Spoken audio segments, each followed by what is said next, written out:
لیکن یہ کہ آپ اپنی مرضی سے اب نہیں تبدیل کر سکتے، اللہ کا حکم آئے گا، قد نرى تقلب وجهك في السماء فلنولينك قبلة ترضاها فول وجهك شطر المسجد الحرام، اب رخ کر دو اپنا مسجد حرام کی طرف۔ تو اس سلسلے کی کڑی نبوت، نبی، شخصی خلافت، یہ اجتماعی خلافت نہیں تھی، شخصی خلافت۔ نبی اپنی ذات میں خلیفہ ہے، نبی کی ہاٹ لائن اسٹیبلشڈ ہے وہی کی اللہ کے ساتھ، جو حکم آ رہا ہے نافذ کر رہے ہیں، اور کہیں پر انتظار کرتے ہیں، کہیں پر یہ ہے کہ اپنا اجتہاد بھی استعمال کر لیتے ہیں، اس کی تصویب بھی ہو جاتی ہے، کہیں کوئی تھوڑی بہت اگر خطا ہو تو اس کے اوپر تنبیہ بھی ہو جاتی ہے۔ یا ایھا النبی لم تحرم ما احل اللہ لک تبتغی مرضات ازواجک، اپنی بیویوں کے دلجوئی میں ذرا سی لائن کراس ہو گئی کہ خاص قسم کے شہد کے کھانے کی آپ نے قسم کھا لی کہ میں نہیں کھاؤں گا، اس کے اوپر جو ہے گرفت ہو گئی، جو چیز اللہ نے تمہارے لیے حلال ٹھہرائی ہے تم کیوں اس پر قسم کھا رہے ہو؟ بہرحال یہ پہلی خلافت تھی کہ جو دنیا میں رہی جب تک کہ نبوت جاری تھی، کہ نبی ہی شخصی طور پر خلیفہ ہوتا تھا، جیسے شخصی طور پر فرعون بادشاہ تھا،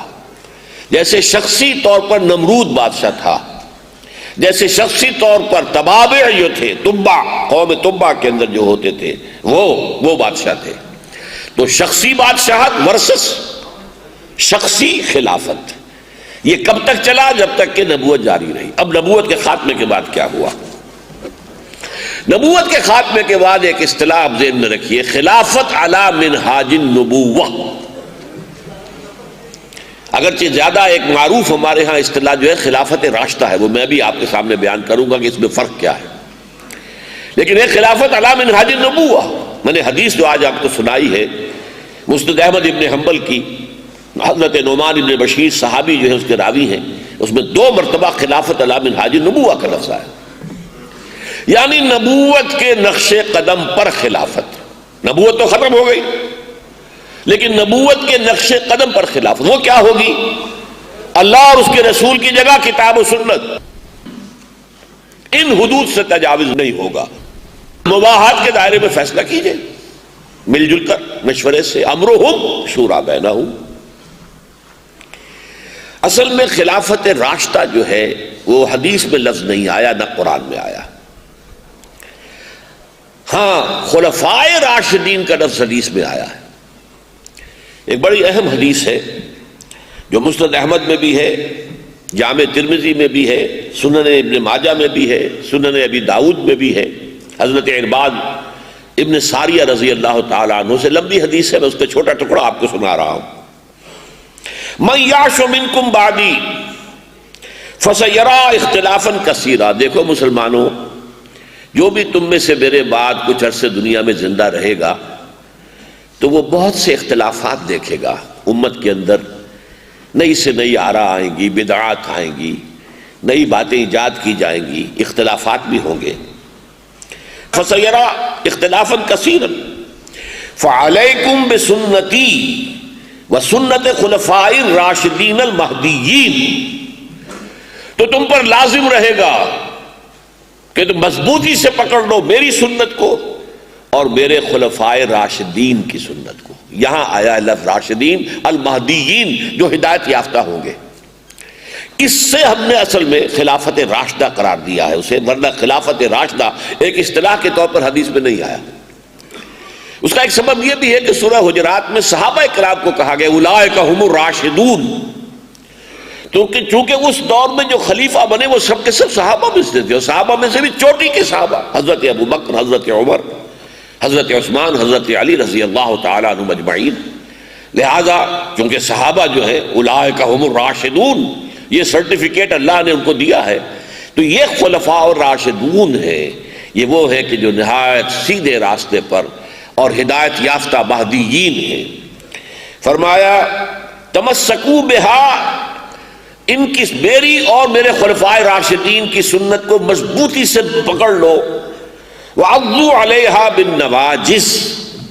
اور یہ ان کے ہاں محاورہ تھا، کسی چیز کو یہ کچلیے جو ہے نا ہماری دانت جو ڈوکدار ہوتے ہیں، ان کچلیوں سے پکڑ لو ان کو، کچلیوں کے ساتھ دبا لو ان کو کچلیوں کے اندر، یعنی سنت میری اور سنت میرے خلفائے راشدین المہدیین کی۔ یہ خلافت راشدہ جو ہے، یا یوں کہیے کہ خلافت علی منہاج النبوت کا پہلا دور،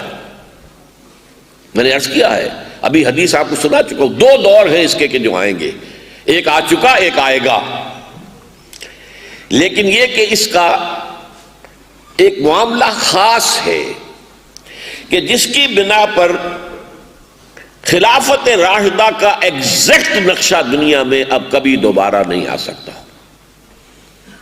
آپ لوگوں میں سے بعض حضرات شاید اسے میری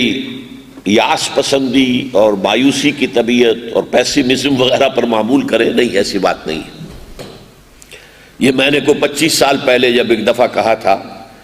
تو ہمارے ہاں کے ایک مشہور صحافی نے جو ہفتروزہ نکالتے تھے،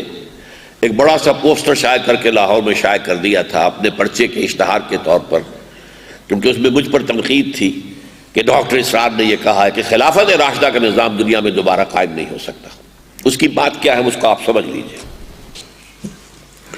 نمبر ایک، خلافت راشدہ یا خلافت علی منہاج النبوہ کا پہلا دور نبوت کا ضمیمہ تھا، جڑا ہوا ضمیمہ، ایک کتاب ہے اس کے ضمیمے ہے۔ یہ اب نہ نبوت دوبارہ آئے گی نہ نبوت کا ضمیمہ دوبارہ آئے گا۔ اس کا مطلب کیا ہے؟ نمبر دو، جو تزکیہ صحابہ کرام کا محمد رسول اللہ صلی اللہ علیہ وسلم نے کر دیا تھا، اب اس کا کوئی تصور ممکن نہیں ہے۔ دل سے ہر آرزو نکل گئی سوائے اللہ کی رضا کے